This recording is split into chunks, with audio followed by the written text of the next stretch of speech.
Muhammad Ali coined the phrase that Buster Douglas made into a promise in Tokyo. I can still see and hear Ali, after upsetting Sonny Liston, yelling to singer Sam Cooke at ringside, "Sam, did I shock the world?" Gentlemen, I want to thank you for appearing with us at our studios. And before we start, could you shake hands and come out talking here? Both of you shocked the world in Tokyo. Buster, you in the ring, and Mike, you outside of the ring after the fight. Let's get to the controversy first and get through that. The impression left with all the business about the long count is that you and Don King tried to use your influence to either turn the decision around or to avoid it. And that after there was this huge public outcry, you decided to take a U-turn, a flip-flop, and say, we didn't quite mean that. What we meant was we wanted a rematch. Give us your spin on what that was all about. Well, Larry, if you could recollect, no one was protesting, especially not myself. I was just pointing at the fact of what had happened. The referee, I gave my comment of what had happened. I mean, by no means, Buster fought a great fight. You don't want to take that away from him. You know what I mean? It would be cheap. You couldn't consider yourself champion if somebody defaults like that. But, you know what I mean? He deserves being champion of the world, and I commend him on effort. You know what I mean? But, you know what I mean? I, by no means, made a protest of changing the decision. You did say afterwards, I consider myself still the champion. I don't think what happened was fair. No, I said it wasn't fair what happened. But then again, how many things in boxing is not fair? You know what I mean? I had 37 good nights. But then again, I consider when I say I'm champion because I still consider myself the best fighter in the world. Take us through the process. You go back to your dressing room after the fight. How did you first hear about this supposed long count? How was it presented to you? What was your reaction? Before, like, the fight, like, when the fight was, when I went in the dressing room, I said, comment, I said, that count was a little long, I said.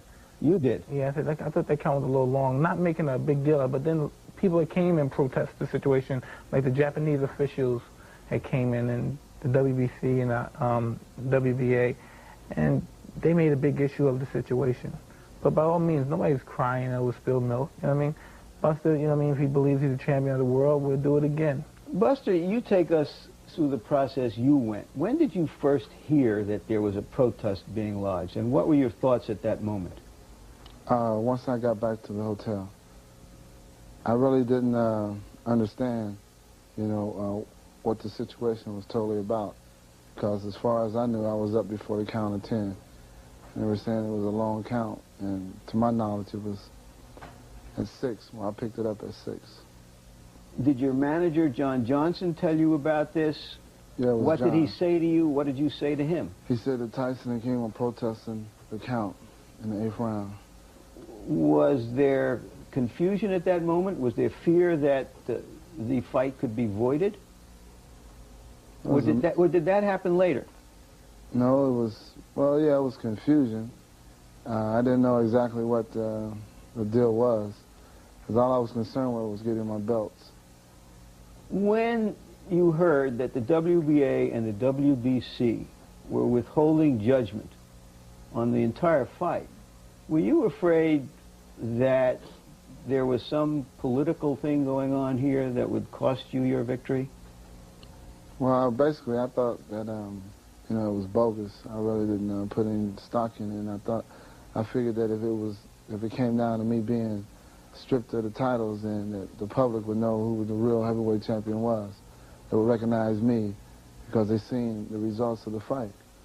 When you finally did get home to Columbus, and there was still a furor, and it was still unknown what was going to happen, were your fears raised at that time?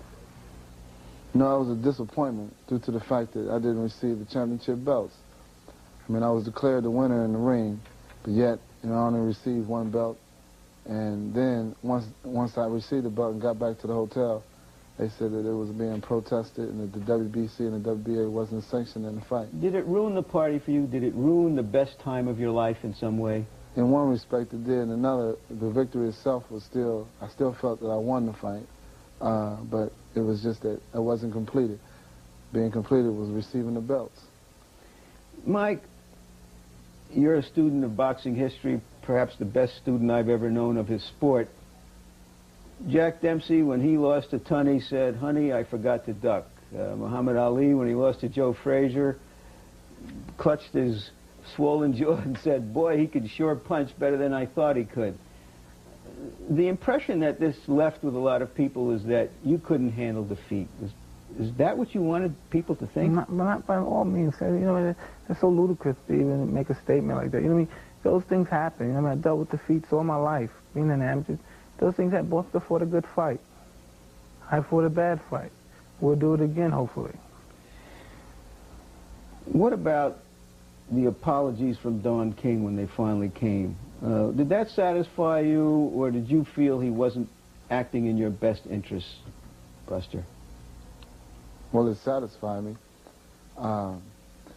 Then, as I said in the interview before, I said that, you know, it was just a, you know, you never can, you know, Don has always been upright with me. You know, he's been putting me on the cards, you know, on the undercards of world championship fights, giving me the opportunity to show my wares, and even though at times it's been that it wasn't at the best performances, but he's always been up front with me, and I've never been in a position where I could tell Don that, you know, he was wrong, or that I've had the best of him, gotten the best of him. And in this situation, it seems like it's still like that because of the fact the way the outcome has came, you know, with all the controversy that was involved in the fight. Mike, do you feel embarrassed by what Don King did, or do you feel he's fighting for your best interests? Well, I mean, he, from my knowledge, he did what he thought was the best thing. Personally, you know, I mean, if he felt that was right, I mean, protesting. Personally, you just take it as it comes. You know what I mean? You talk it like you walk it. You know what I mean? By all means, I know Buster didn't beat the real Mike Tyson. He fought a great fight, no doubt. But I know. Was the controversy over the long count real or contrived? Did the referee blunder, as he first admitted and then recanted? Did the true count get lost in translation? Let's go to the tape. Here's the knockdown again. We'll examine it in a moment.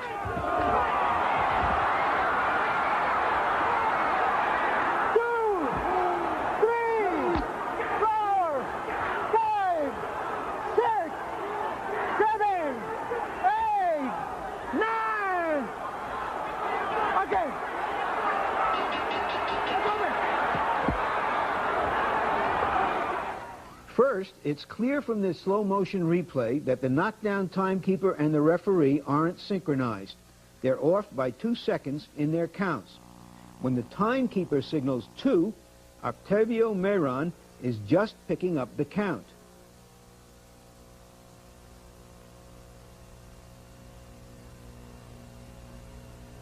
Now, if you notice the elapsed time of the knockdown, it's just under 14 seconds. But we'll show you later why the referee, in the context of common practice in boxing, performed normally. He did not err.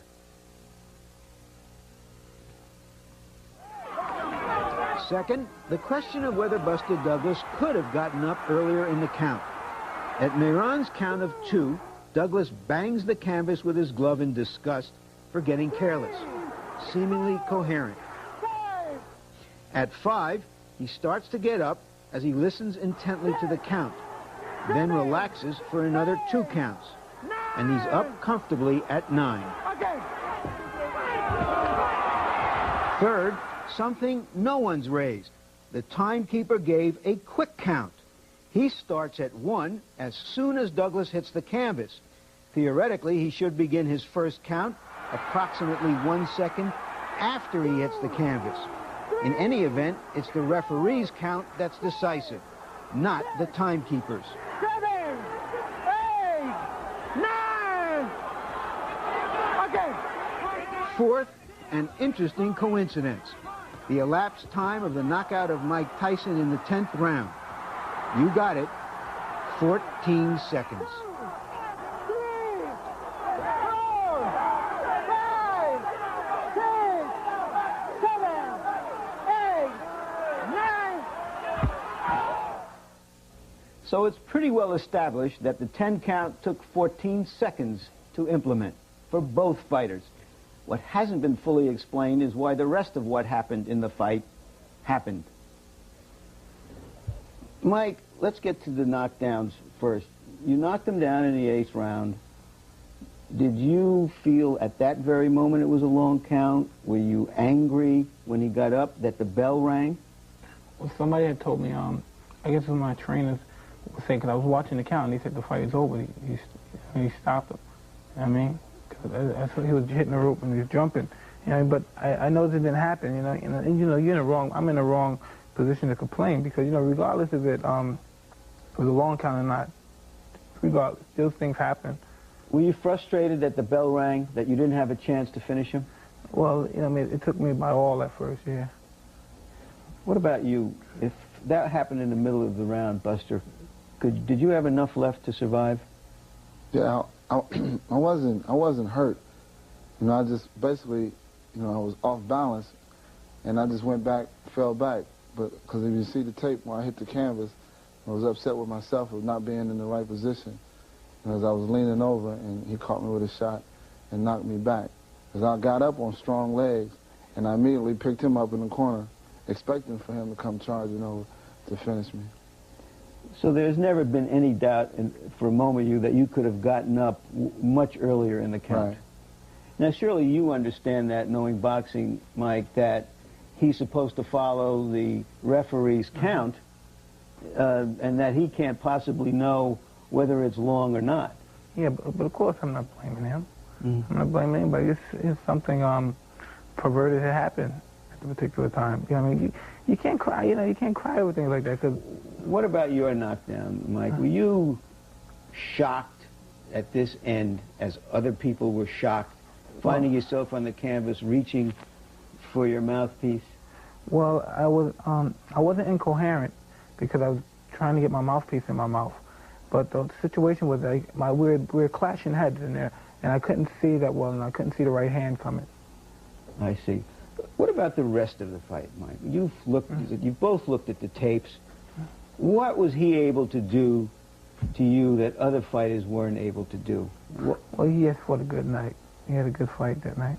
Why weren't you able to get at him? Some people have claimed you didn't have your normal fiery spirit in the ring with you that night. Well, regardless of the situation, why I wasn't fighting well, you can't take from the fact that, Buster won the championship. Did you feel that 90% of Mike Tyson could beat 110% of Buster Douglas? Were you overconfident? Well, I'm not going to say that. I won't make a statement like that. Buster, did you have a game plan? You said immediately after the fight I was fighting him on instinct. Surely you must have had some game plan. Well, get off first. That was the whole point. Use my speed and lateral movement. Other fighters, their instincts for self-preservation kicks in almost immediately as the fight starts and they begin to sense Mike's speed and power. But you didn't seem to be rattled by that. That, it seemed to me, was the key to your winning, that you stayed in there with him. Well, yes, I'm a man, and he is a man also. And I accepted his challenge. When I signed that contract to fight for the heavyweight championship, I signed to fight for the heavyweight championship. And it was an opportunity of a lifetime for me, and I made the best of it. I prepared well for the fight, and everything just went according to plan. You keep hinting here, Mike, that this was not the Mike Tyson.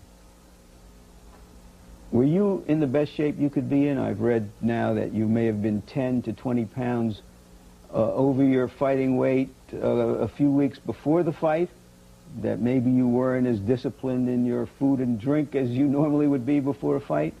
Were you as focused as you should have been? I can't comment. Buster, saying anything like that is just, just distorting away from the champion. And that's this far, he's the champion of the world. And I fought a fight, I didn't fight my best fight. He fought a splendid fight. I'm looking forward to getting it together again. Looking backward, was the fact that Greg Page knocked you down in training, which has happened to you before and happens to a lot of fighters, did that indicate some laxness, some lack of focus on your part? See, you must understand the fact that was just blown out of proportion about me getting knocked down. I never got knocked down in training. You know what I mean? I've trained and I didn't have great sessions and everything. But, you know, that's normal when training. Things like that happen. But like I said, I mean, two guys fought that night and he had a better night. Buster, usually Mike establishes his dominance very early in the fight. Could you see anything different in the first round, second, third rounds, that he knew suddenly that he wasn't going to be dominant? Could you sense anything or see anything in his eyes? No, because he continued to come in. He continued to, make his attack. He never stopped fighting. It was nothing that I seen where, I felt that I was in control.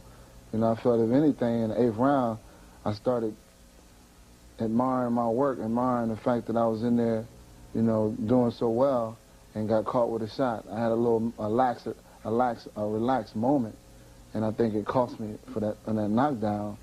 But other than that, no, I never sensed seeing how Mike was, had started faltering, because he was strong throughout the fight. He took good shots, and he kept fighting.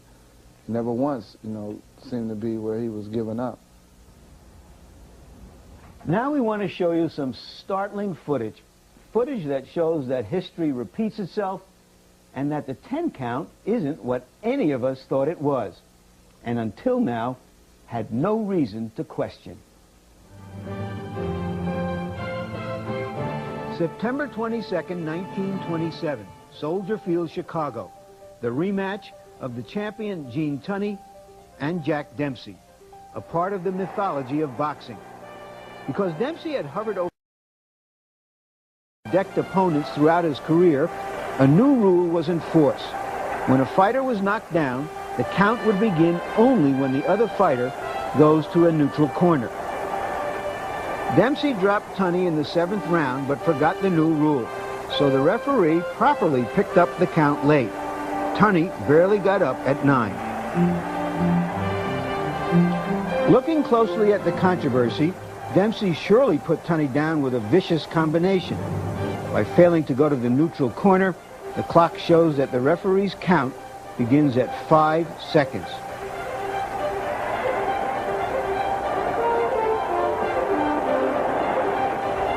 The crucial sidelight to this controversy is that at the count of 4, Tunney is clearly looking at the referee, ready to continue. 9 seconds of real time had elapsed on the clock. The clear-headed Tunney could have gotten up and gone on. He went on to win the decision. But for a long time, people believed that but for Dempsey's goof, he would have recaptured the title.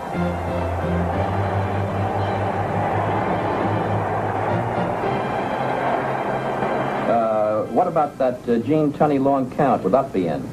Well, I hope so, because that was one of the greatest breaks I ever got. And the reason I say that, a lot of my friends who saw the fight still think I won it. As long as I can make them still think that, I say I'm a pretty lucky guy, because Gene's a pretty small fellow. Under the scrutiny of today's technology and media, the myth would have been dispelled much earlier. 63 years after that celebrated incident, Tunney's stare at the referee was duplicated by Buster Douglas. The rule: when a contestant is knocked down, the referee shall audibly announce the count as he motions with his right arm downward, indicating the end of each second of the count. If the contestant taking the count is still down when the referee calls the count of 10, the referee will wave both arms, indicating that the contestant has been knocked out. The letter of the rule presents a paradox between the count of the referee and the count of some imaginary timepiece that neither he nor the timekeeper uses in the heat of battle. The 14-second knockout is commonplace.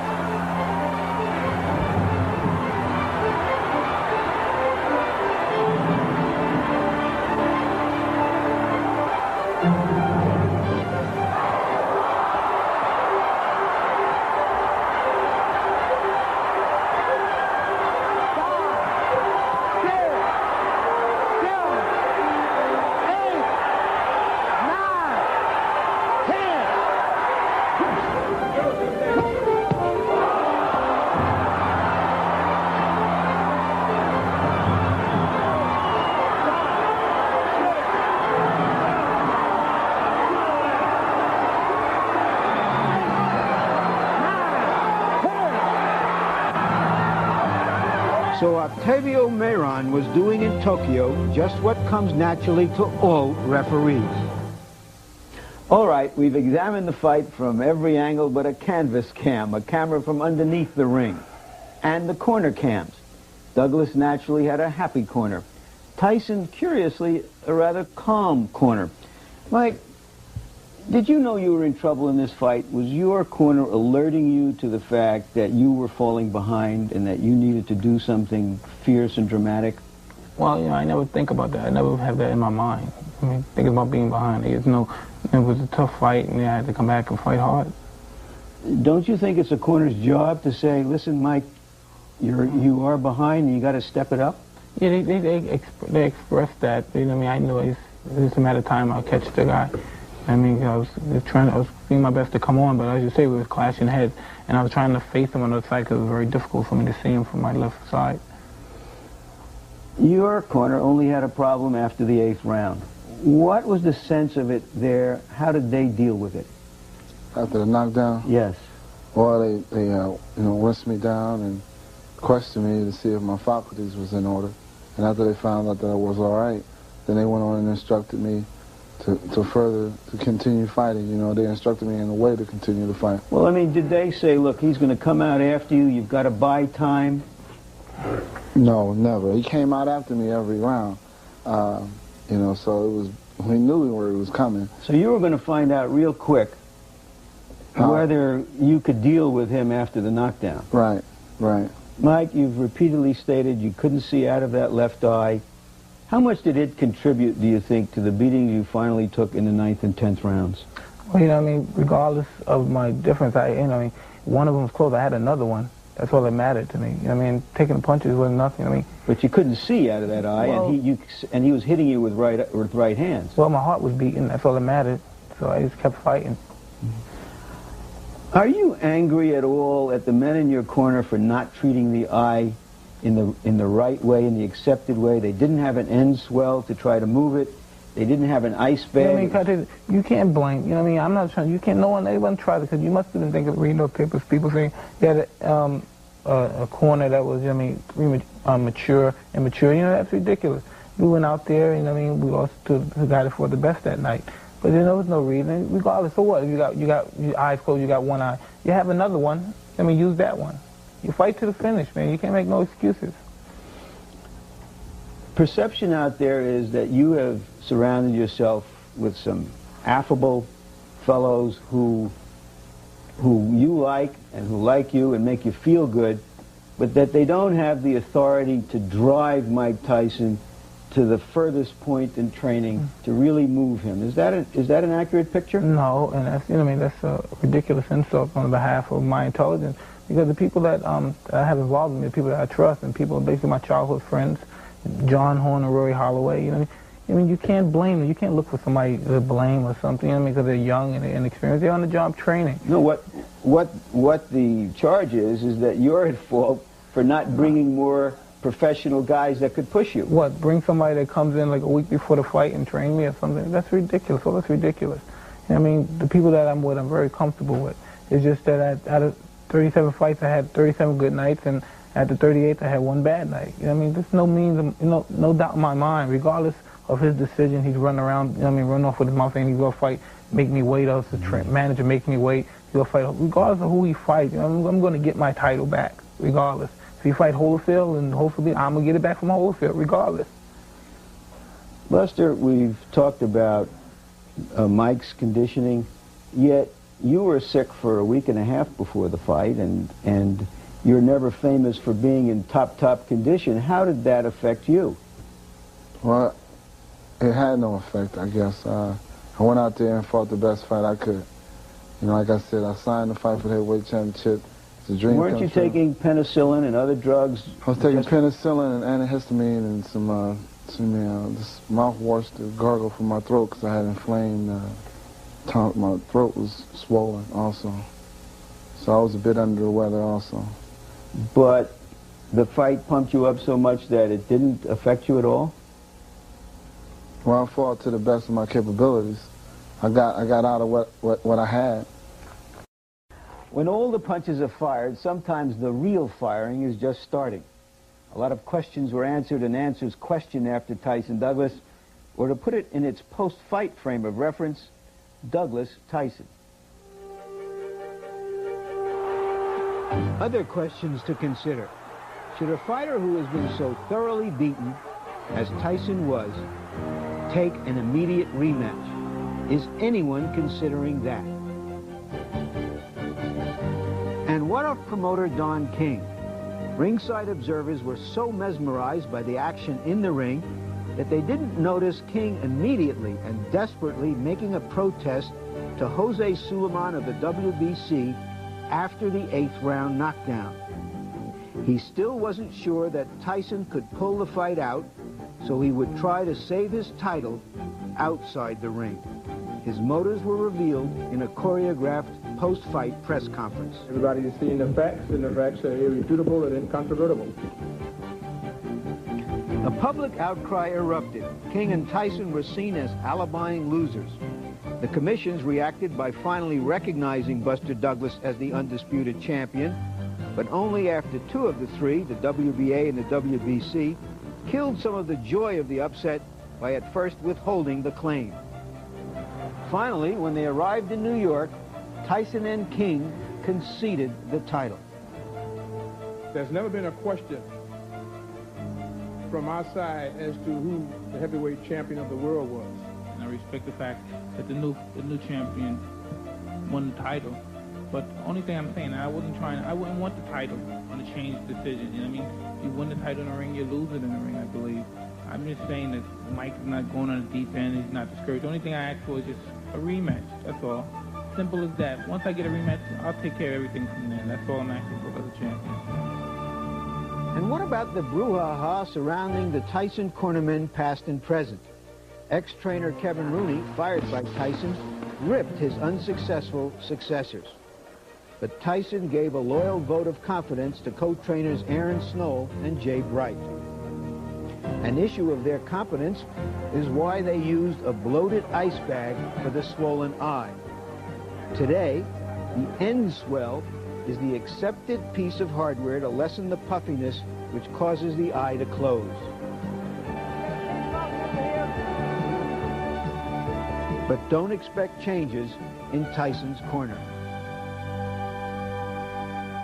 When the fight was over, I noted that if you have a secretariat, you don't put any jockey on him, you get the best, because even great athletes occasionally need help to get out of trouble, which Tyson definitely was in.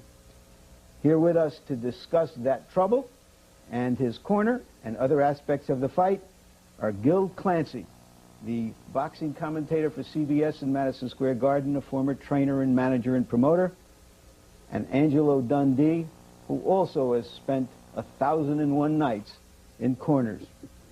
Gentlemen, you were watching the fight, you saw the corner work. Did it keep Mike Tyson from having a chance to retain his title? Well, the biggest fault that I found with the corner, technically, is the fact that they didn't have an end swell. If you don't have an end swell to control that swelling, you're going to have problems. Then they tried to do it with an ice bag, and what they forgot to do, when you have an ice bag, you pack it tight with ice. But when it's there, air gets in it, and water, the ice melts. So what you have to do between each round, you have to unscrew the top and take the water out so that you have a real tight fit when you put that ice up against that swelling and try to work it out. You know, end swell is not that new a thing. Before end swell, we used to use a silver dollar. And I was always more effective in a corner because I'd always have that silver dollar. This guy couldn't go for more than half a buck. You were setting us up there, Gil. Angelo, 9th and 10th rounds, Tyson caught a lot of punches because his eye was closed. Yet he still had enough power to have knocked him down in the 8th. Did he still have a chance to win that if his eye wasn't as bad? I don't think the eye was that big a deal, really. I don't think it actually closed. The only comment I got to make about the eye, that it was just whatever he had, that abortion he had in the corner, he just held it against the eye. Well, you don't get a swelling out of an eye if you don't move it away from the eye. That was not enough. We used ice bags much longer than before we used end swell. Do you think that he was alerted clearly enough to the trouble he was in and motivated to go out there and do anything about it. Well, you know, Angelo in the fight with when Sugar Ray Leonard fought Tommy Hearns the first time, I have to give Angelo all the credit in the world because he told Ray Leonard, "You're blowing the fight, son." Nowadays, these guys are afraid to talk to the fighters. They're afraid to make the fighter angry at them. They forget what their job is. They're his friend, his uncle, or his confidant, whatever, but they're not guys that are motivated. Sometimes you have to use different psychology, but you have to do something to wake a guy up. Haven't you slapped a champion of the world around in the corner? Well, you know, it's a funny thing. Sometimes you look at a fighter, and he's looking at you, and he looks like he's hypnotized. He's not paying a bit of attention. He's going like this with his head. But really, he's not paying attention, and you have to get his attention. And with Emil Griffith, when he won the welterweight championship, I saw he was that way, and I gave him a little slap, and it woke him up, and next round, by luck or whatever, he went out and he scored a knockout. But you have to do different things to motivate fighters. You just can't let it go round after round at the same pace if you're losing. Angelo, outside of Douglas's relatives and close friends, you're the only one I know on the planet who gave him a real chance to win this fight. Why? Had the credentials, had the right guy behind him. Not too many people knew John Johnson. I co-managed a fighter with John Johnson. I know what type of individual he is. He had the motivation. He's a go guy, John Johnson. And I knew Douglas, strong, tough, 6'4", good left hand, mobility. He got motivated by John Johnson. There's different folks for different strokes. You were talking about the corner job. Snow was a competent guy. But you know what was wrong? He worships at Tyson's shrine. I don't worship my fighters. I'm there to try to ad-lib something. I never know what the heck I'm going to do. In fact, you know, sometimes I've used some stuff, you know, that they beat me out a little bit, but you do whatever you got to do to get your fighter up. And the one time when I saw Tyson in the corner and his head was down, I blew my stack. Because I'd have told him, get your stinking head up, you're a world champion. Because that would have blew my stack. Was Mike Tyson in shape in your judgment? Can you see? Well, you know, I think Mike Tyson, his weight was down. He was 220 pounds. But you can train for 2 months or 3 months, but it's what you've been doing for the last year or so. And I think a lot of Tyson's loose living caught up with him on that night. Let's go to a rematch. Forget the money. The man has just taken a beating. You're his trainer. Do you want him to get back in the ring with the same guy who just gave him a beating 4 months or 6 months later? Well, you know, Mike Tyson has a lot of pride, and, you know, he did show a lot of courage in that fight, because even when he had no legs, he was still throwing dangerous punches. But I don't see what the hurry is myself, unless he figures he's never going to get another shot at the championship of the world.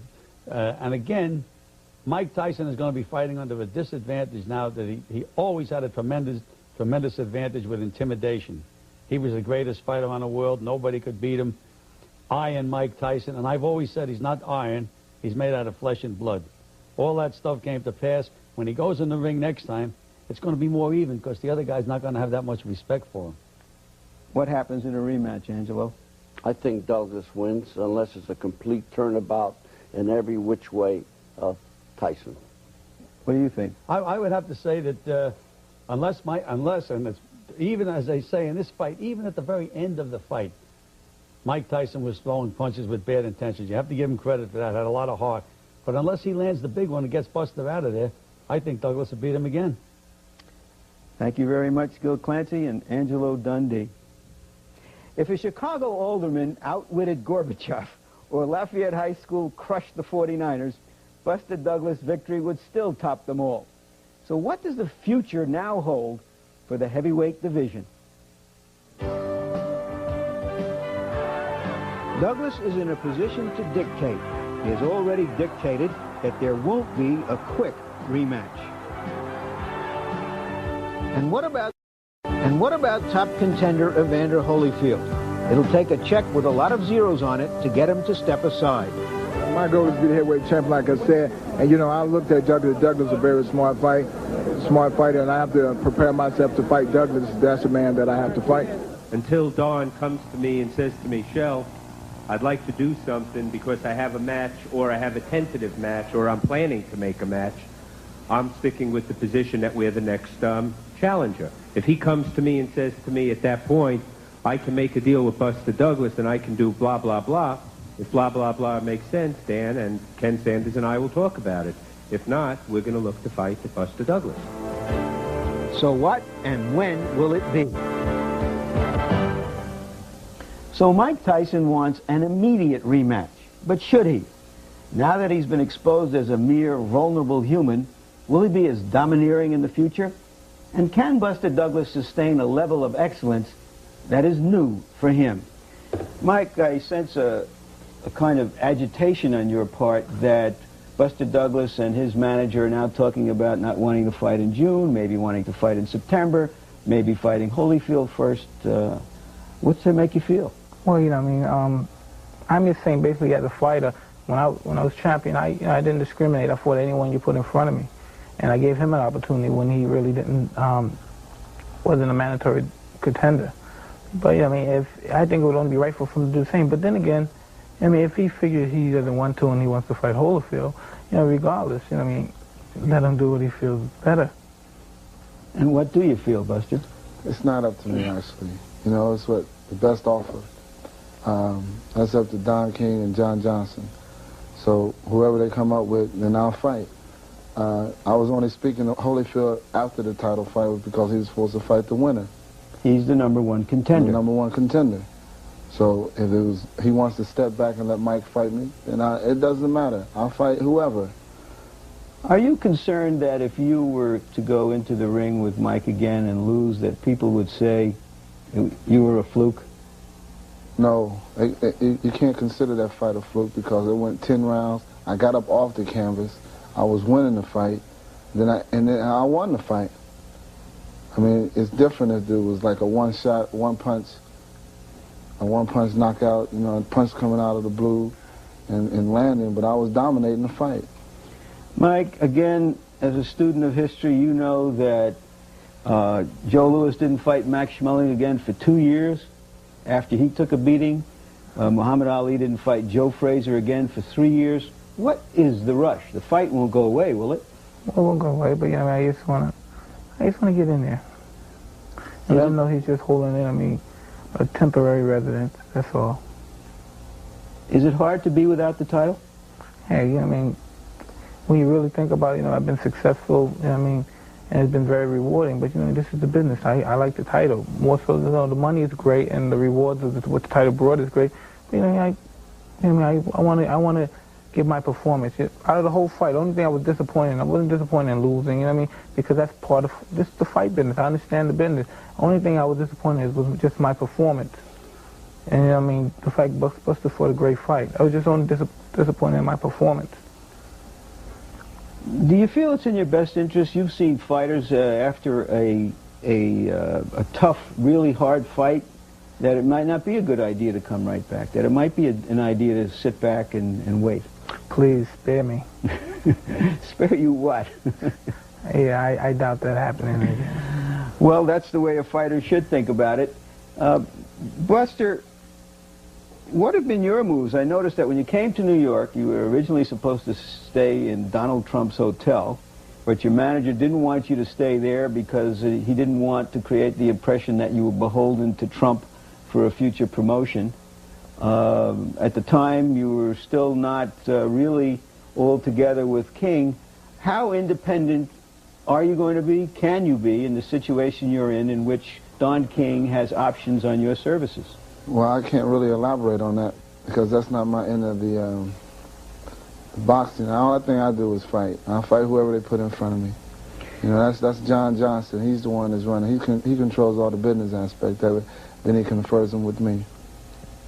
Mike, you've seen fighters after they lose their first fight and they're feeling that they're invulnerable, they start to get a little tentative and they go downhill. How would you guard against that? Well, like you said before, you know, I'm a student of the game, please. I mean, these things happen. It's just temporary minor setback for a few seconds, a month or 2 months, whatever the situation is. And I mean, like you say, I'm in good enough spirits to fight today. I mean, I feel great. You know what I mean? And about people reading the same, I mean, by no means me and Don King, but you know, I'm just getting off the subject for a minute, are collaborating to do anything diabolical to take any titles. I mean, all that, you know, bullshit shenanigans, you know what I mean? We just was here, we had a team, once it's my advisor, Team Tyson, you know what I mean? And his business is to look after my situation at that particular moment. But for all means, nobody tried to get a fast fight. You see, he got the title, you know what I mean? And for as long as he has it, regardless, you know what I mean, he's happy until the time comes we fight again. Buster, can you sustain a level of excellence that you have never achieved before? Yes. Yes, beyond a shadow of a doubt. Does it give you a new sense of who you are as an athlete? Yeah, well, yes, it does. I know I can do it. It's not something that I was shocked I was fighting over my head. I was fighting within James Douglas. I was just the best came out of James Douglas. I was up for the fight, and I'll always be up for the fights. Now being heavyweight champion of the world, undisputed. Mike, you were perceived before this fight as invincible, Frankenstein, a monster. Now you're looked upon as human, someone who bleeds, who falls when he's hit often enough. Is that a plus for you in some way? You know what I mean? From what I never believed my news clippings. I mean, you guys read. And I basically knows who I am. And my basic main concern is that he fought a good night. But I know I'm the best fighter in the world still to this day. And if he feels he is, he's going to have to prove it again. Unless he wants to run off and fight Evander. Buster, you're a hero now. Can you handle being a hero? How has it been? It's been great. I came home to my house was just decorated. The neighbors had decorated my home with balloons, signs, champ country. It was great. I really enjoyed it. Thank you, Buster. Thank you, Mike, for both coming in here to tell us more about that remarkable night in Tokyo last week. Do you get the feeling they're still not best friends? But money doesn't just talk in prize fighting, it shouts, it screams. So it's almost certain there'll be a rematch this year. If I managed Buster Douglas, I'd say to him, whoopee, we're going to make so much money, our grandchildren will be able to retire on it. But let's not rush into anything. Don't let the money men stampede us. Now you're a hero. Let's kick back for 6 months and enjoy it. And this is exactly what his manager, John Johnson, is saying to him. If I were managing Mike Tyson, however, I'd take a different tack. I'd say to him, Mike, you just took a beating. I think you'll beat him up next time. But if you get another punishing fight, or if you happen to lose again, it could be fatal for your career. You're still only 23. Let's not rush into this. Relax for a few months. Go back to the gym, take a couple of fights, and then we'll get the title back. Be that as it probably won't be, two athletes in the purest form of competition gave us a jolt of inspiring theater. A seemingly indestructible force, probably overconfident, was brought to his knees by an underdog galvanized by opportunity and personal tragedy to fight the fight of his life, which reminded us with savage eloquence that if there's a skinny man trying to get out of every fat man, there's also a hero trying to get out of every ordinary man.